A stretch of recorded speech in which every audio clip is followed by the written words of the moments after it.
What will you do with this company, with this brand, with your people? What would you do if you knew that you couldn't fail, that ultimately you couldn't be defeated? How big would you dare to dream? How much would you throw yourself into what's coming? And probably more importantly, how much would your team throw themselves into what's coming? Geni, Telecom, these are brands, these are companies that are part of the fabric of New Zealand. So this change matters, doesn't it? And making this change a success matters. Everyone thinks of changing the world, but no one thinks of changing themselves. You could equally say that everyone thinks of changing organisations, of changing companies, but no one thinks of changing themselves. But the reality is, as Tim shared, as Joe said, that organisations don't change. People change. Changing the world, changing this organisation starts with you. It starts with the people in this room. Most companies go straight to changing the procedures and the policies and the systems and things like that. And that's why most organisational change fails. But I think there are some pretty smart people involved, both in Telecom and in this company. And from speaking earlier, I know that you guys understand that this is more than just changing the structures and the systems and the foundations that you have to run this business. So, you're probably wondering who I am, and you're probably also wondering why you should be listening to me today. And I think those are great questions, and I'm glad you're thinking them. My name's Sam Hazledine, as I was introduced, obviously. And I have been really fortunate over the past few years to have a level of success in the things that have been important to me. After graduating as a doctor, I had to transition through change, and I became a professional skier, and I became the New Zealand Extreme Ski Champ and the New Zealand Free Ski Champ. I then transitioned change and became a doctor, and started work as a doctor and saw an opportunity to assist young doctors to create a lifestyle in medicine. And so I set up my company, MedRecruit. And in 2009, we were the fastest growing service company in New Zealand, featuring the Deloitte Fast 50 for another 4 consecutive years. I've been the Ernst & Young Entrepreneur of the Year, and recently was honoured to be made a Sir Peter Blake Leader. And I've done this alongside what I think is the most cherished part of my life, which is my wife Claire and our 2 gorgeous little girls. But I haven't always been successful in my life. Back before 2002, I was living my life in a way that wasn't good for me. It wasn't good for anyone around me. It was reckless, it was selfish, and it was really quite destructive. And on June 20th, 2002, I decided it would be a good idea to do a backflip off a 2-metre high wall outside the Captain Cook Tavern in Dunedin. And I know, it is a stupid thing to do. The really stupid thing about it is I wasn't even doing it to show off. I was just doing it for my own personal amusement. I know. And anyway, I landed on my head. And I think in our lives that we're going to have good days and we're going to have bad days. And one thing I know for certain is that we're not going to know which is which at the time. At the time, I landed on my head and I went into a coma. And my parents got a phone call at 2:30 in the morning saying, you better get to Dunedin on the first flight in the morning because we don't know if your son's going to come out of this coma. As a parent, I can't even begin to imagine what that phone call was like. They would have said it was a bad day. A couple of days later, I did come out of the coma, and a week later, the doctors told me that I probably wouldn't regain full brain function. I therefore wouldn't return to medical school, and I'd certainly never ski again. I definitely said that was a bad day. But I think in our lives, we have lessons. And those lessons come to us in, I think, 3 different ways. The first lesson you get is that feather. You know, that little tickle, that little niggle that just says something's not quite right, something needs to change. You ignore enough feathers, you get the brick. The brick comes through, knocked you upside the head and said, you know, a little less subtle, time to change. I had a lot of bricks. I had a lot of bricks in the form of police, in the form of medical school, family, friends. Like, I was a really, really slow learner. And if you're a particularly slow learner, you get the lesson that I call the Big Mac truck. The Big Mac truck's the lesson that comes through and says change is a must. Now's the time. The thing with the Big Mac truck is it can kill you. As a doctor working in emergency departments, I've seen people come in with lesser head injuries than I had who have died. So I got lucky. The Big Mac truck can put you out of business. The Big Mac truck can end your marriage. But the Big Mac truck is the lesson that says time to change. For me, the Big Mac truck taught me that for my life to change, I had to change. It taught me that for my life to change, I had to raise the standards I was holding myself to. I had to raise the standards of who I was. I had to raise the standards of what I was doing. And I had to raise the standards of the results I was getting in my life. Because ultimately we're judged on our results, and rightly so.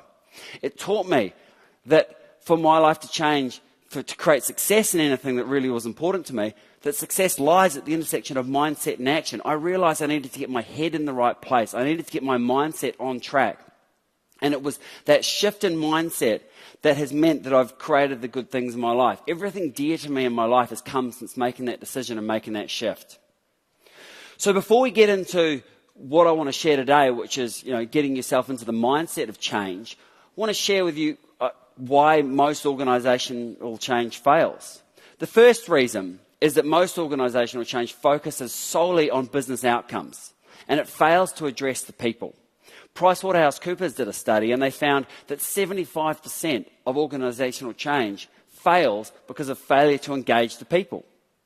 I mean, that's why you're here in this room.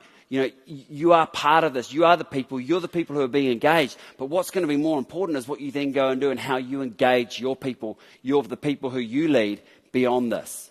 The second reason that most organizational change fails is that they identify, right, we do need to address the people, but it focuses on skills. If training and things focus on skills and procedures, and it fails to address mindset.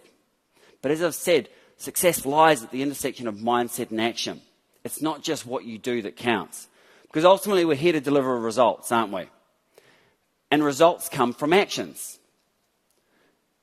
And this is where most people stop. They look at the actions and they coach on the actions and they give training on the actions. But actions come from behaviors which are driven by beliefs.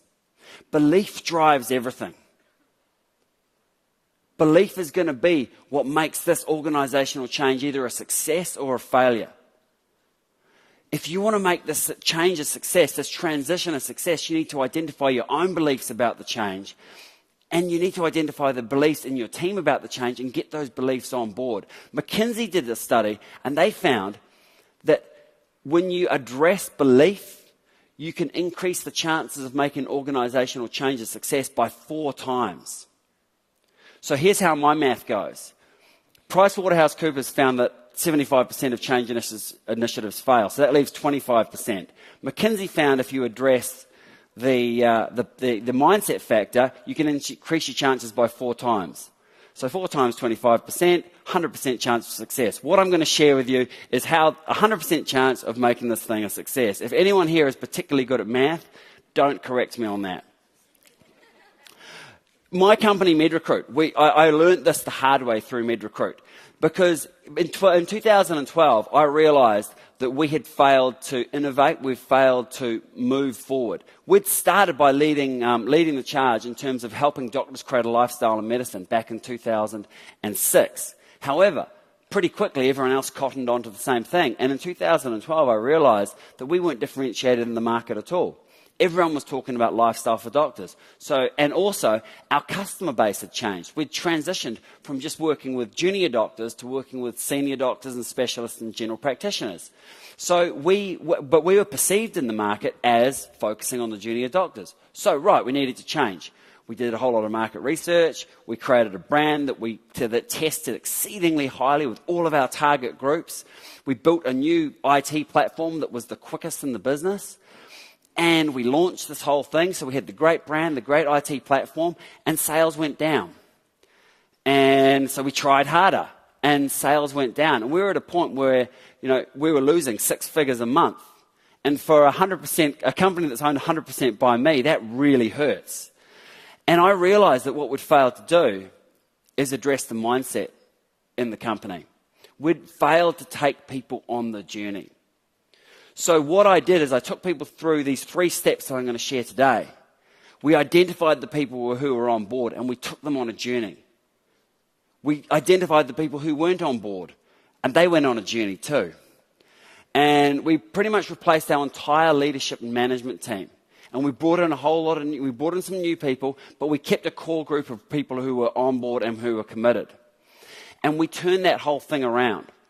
And as a result, we've been growing consistently, probably about 6 months after making that change, because that's sort of the lead time for our business. The last 2 months, we've had record sales.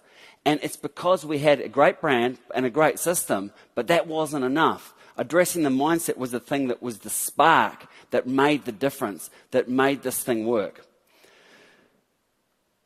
Not addressing mindset is like putting icing on a dog shit.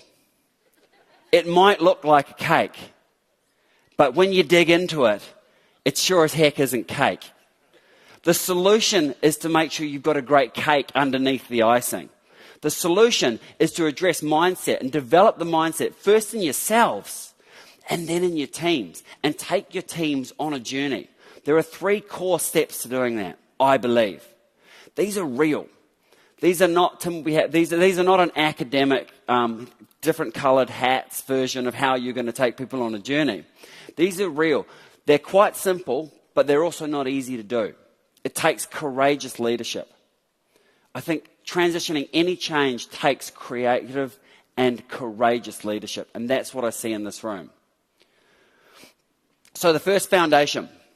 Before I share that, I want to tell you a story. It's a story about a young man who wanted to change his life and create success. And he heard about a guru, and the guru knew the secret of success. He knew the secret of changing anything about your life and creating whatever it is you wanted. So the young man sought out the guru, and he said, Guru, I want to be successful. I need to change my life. Can you teach me the secret? And the guru said, of course. Meet me at the beach tomorrow morning at 4 a.m. And the young man said, no, you must not have your hearing aid on today, Guru. I don't want to learn how to swim. I want to learn the secret of success. And the guru says, meet me at the beach. And he said, okay, I'll play along with the old guy. So he turns up the next morning, dressed for success. He's at the beach, he's ready to go. And the guru's already out in the water, in his swimming togs, knee deep in the water. And the guru says, join me in the water.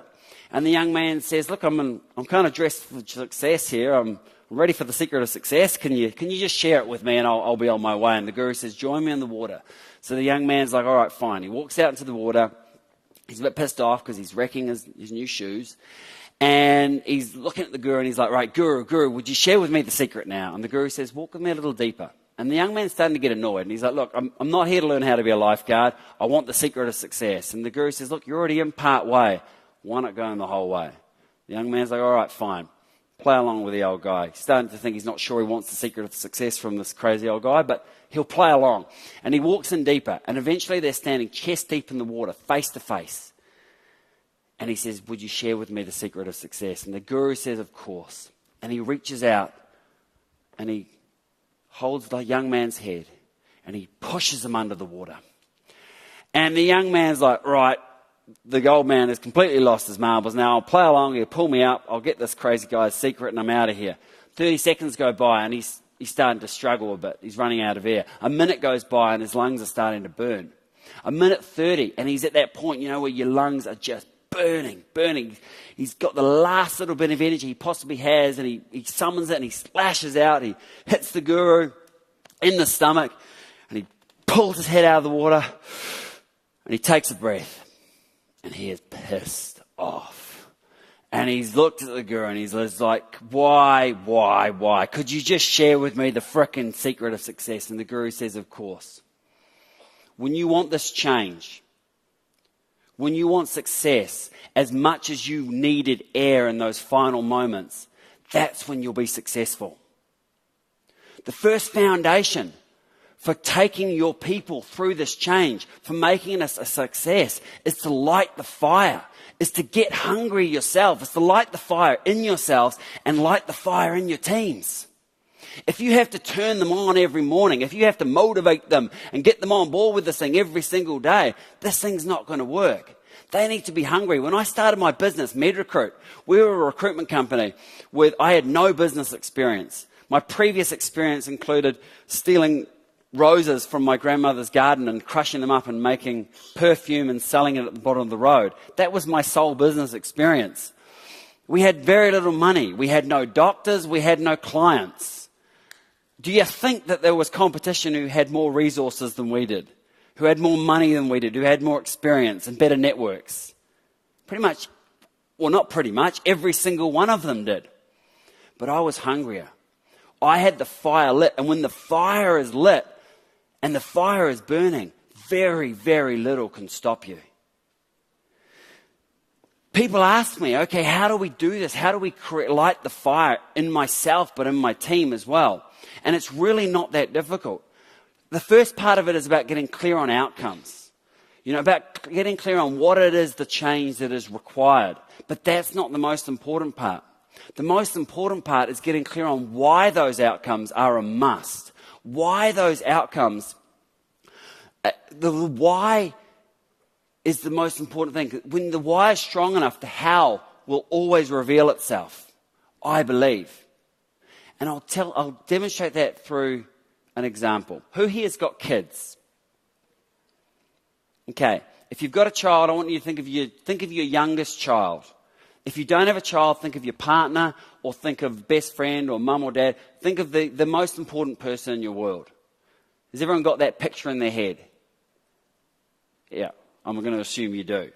Now, show of hands, if I was to walk down off the stage with a $100 note, who would like $100? Okay? Anyone who's in HR here should be looking at the people without their hands up. They're the ones who don't need a raise. They're getting paid way too much. I'm assuming most people would take a free $100. Now, imagine you're walking along the road. Walking along, just minding your own business, having a good day, and you look up all of a sudden and you see a house, and the house is on fire. And surrounding the house is a moat. And in the moat are a gang of sharks with laser beams attached to their head. Not the pointy, clicky laser. This is deadly laser beams. Surrounding the moat is a 12-foot high razor wire fence. And guarding the razor wire fence is a gang of poisonous dart frogs. I got a little thing about dart frogs. I would love to have a gang of dart frogs, and they kind of go with me everywhere. You don't quite see them. Out of the corner of your eye, anyway, it's my thing. And just outside the razor wire fence is a woman. And she says, there is $100 on the table in that house, and the house is burning. It's going to burn down in 5 minutes. Who here is going into that house to get the $100? Yeah, there's usually like one or two. Anyway, most people are not going to go in for the $100, are they?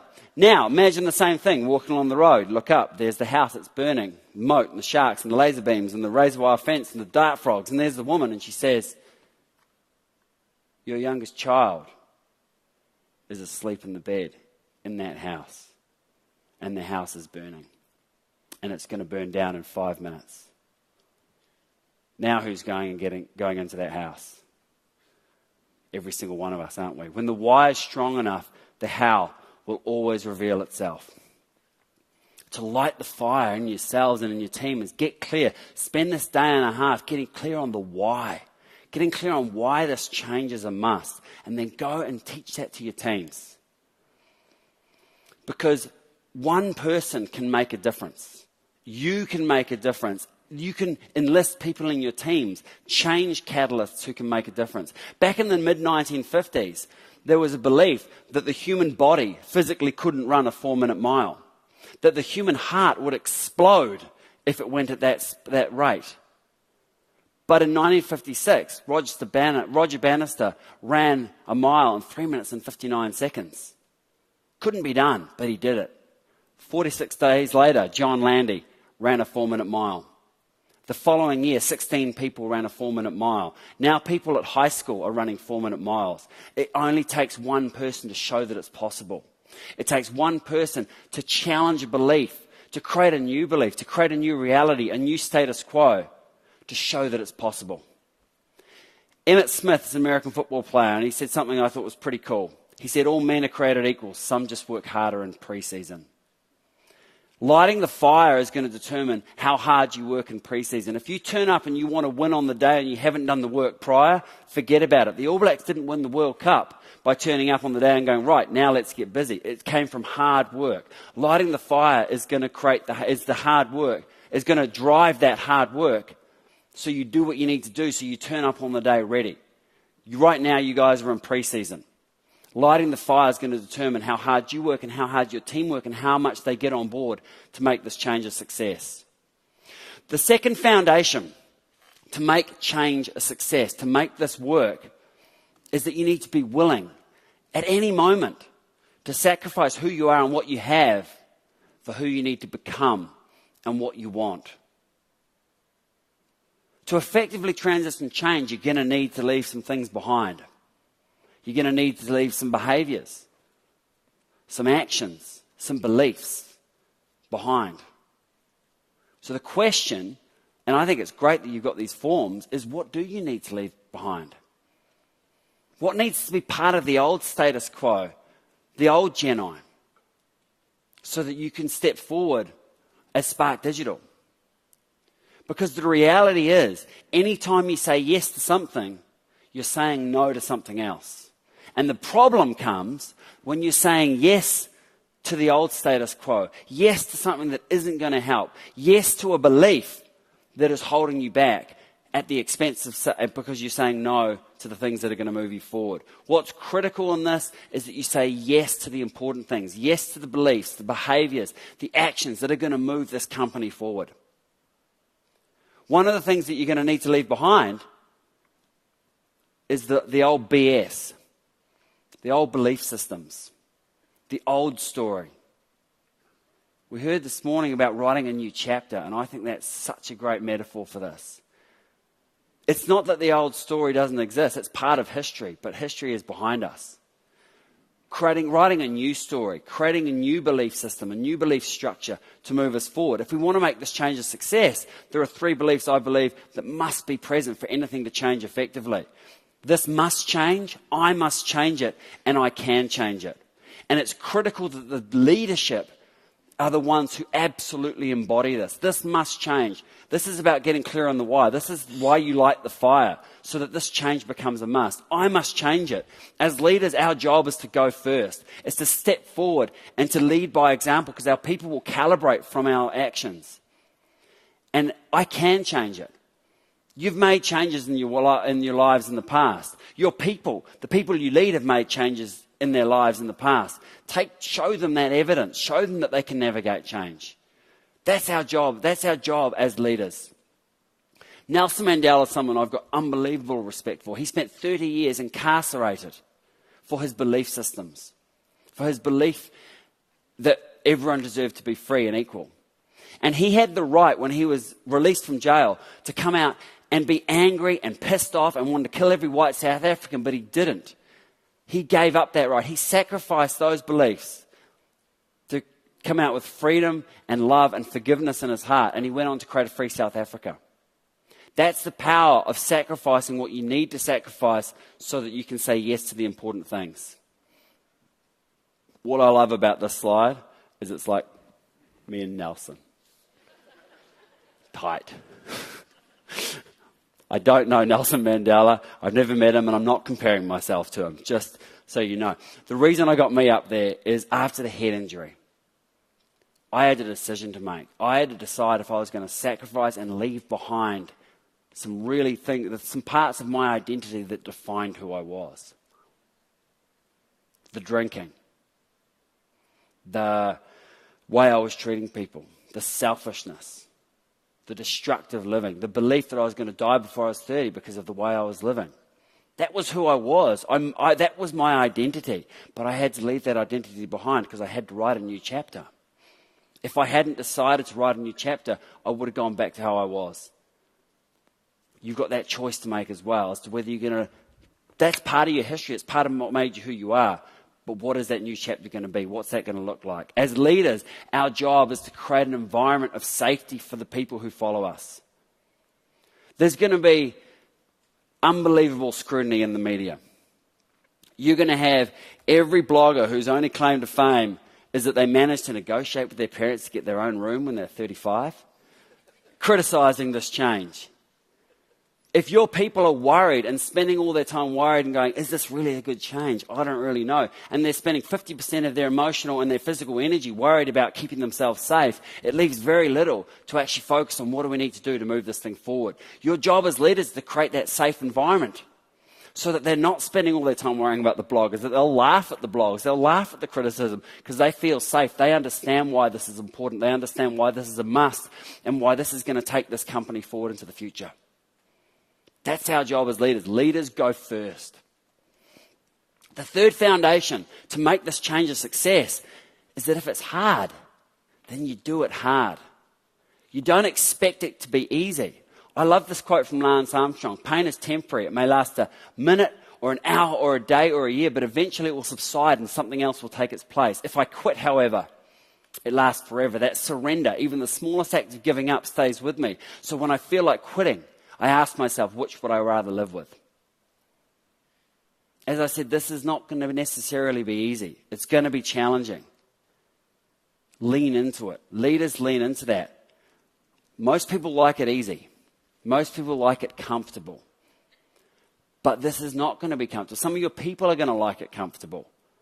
But as leaders, we can demonstrate that while mistakes will be made, while this is not going to be the smoothest road, it's okay to make mistakes. It's okay to fall over as long as we get back up.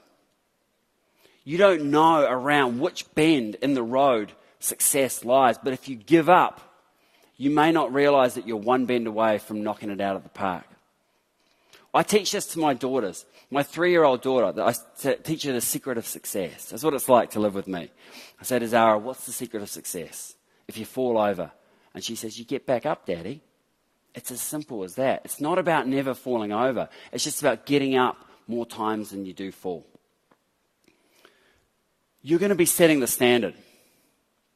Your people are going to be looking to you to calibrate themselves. They're going to be looking to the example that you're setting, the state that you're showing up in. You know, if you go back from this thing and they're like, you know, what do we think? What do you think about this change? And you're like, yeah, it's a good idea. They're going to take that. You need to go back in a state of power, in a state of confidence, saying this is a great idea. This is why it is, and here's how we're going to make this work. Who here climbs mountains or has gone walking in the hills at times in their lives? A lot of us have. You know that feeling, you know that scenario, you're walking up and you're like, I'm nearly at the top. And you're feeling pretty good, and you get to the top and you're like, it's not the top at all. That was just a hill and there's another one coming. And you go down, you're like, right, I'm almost at the top now, and you get to the top. It's not the top. Eventually you give up trying to predict which one is actually the top, and you just keep walking. And eventually you get there. And you get to the top, and you might be taken by surprise that this is actually the top. And it's like, wow, the air is fresh and the view is beautiful. You don't control the height of the mountain. What you do control is whether you keep putting one foot in front of the other. This change is a journey. It's not a destination. You don't control how high the mountain is or how long this journey is going to be. What you do control is whether you keep putting one foot in front of the other, whether you keep setting the example for your teams that it's okay to fall over, but you've got to get back up, that you've got to keep putting one foot in front of the other. That's how you're going to get to the ultimate destination. Because you are responsible for this people change. When I had the head injury, I had to decide whether I was going to stand up and become the person I needed to be to create a life that I could be proud of. Where this company goes, what Spark Digital becomes, depends on the people in this room. That responsibility rests on the shoulders of each and every one of you. The nation will be watching you. This is an important change. Who's ready to stand up and become the people you need to be, to step into your excellence, to make this company something outstanding, something that makes a real difference? Show of hands, who's ready for that? If you're ready, say yes. Say it with the energy it's going to require. Say yes. That's it. That's what it's going to take. It's not going to be easy. But that's okay. That's exciting. You need to create an environment of safety so your people can feel safe and feel proud to be part of what they're involved with. I've got a belief that I'm right where I need to be right now. I believe that you are right where you need to be right now. Everything has led you to this moment. All of your past experiences, all your failures, all the times you gave up, but all the times you got back up, all the wins, all the successes, everything has led you to now. And where you go from here is 100% your choice. And that is exciting. You get to choose whether you light the fire in yourself. You get to choose whether you light the fire in your team and you commit to lighting that fire and keep it lit, because that's what's going to drive this change. You get to choose as to whether you are willing to give up and leave behind those things that aren't serving you anymore so you can step forward and create a new bold future. You get to choose whether you get back up when you get knocked down, because that's what matters. It's not whether you get knocked down, it's whether you get back up. If you want to make this change a success, you need to live it. You need to breathe it. You need to eat it and drink it and own it until every single cell in your body is vibrating at a higher frequency. And you need to do that with your teams too. Until you do that, you could join the 75% of companies whose change initiatives fail. But when you do, I guarantee that you will make this change an incredible success. New Zealand is watching you. The media is going to be watching you very closely. All those bloggers in their parents' bedrooms are going to be watching you. What you do from here is your choice. You have a chance to do something quite exceptional. This is a once-in-a-lifetime opportunity, and you get to be part of it. You get to be part of transitioning some of New Zealand's great companies into even better companies that go serve New Zealand at an even higher level. And I think that's exciting. I think there are two types of people in the world. There are those who hesitate.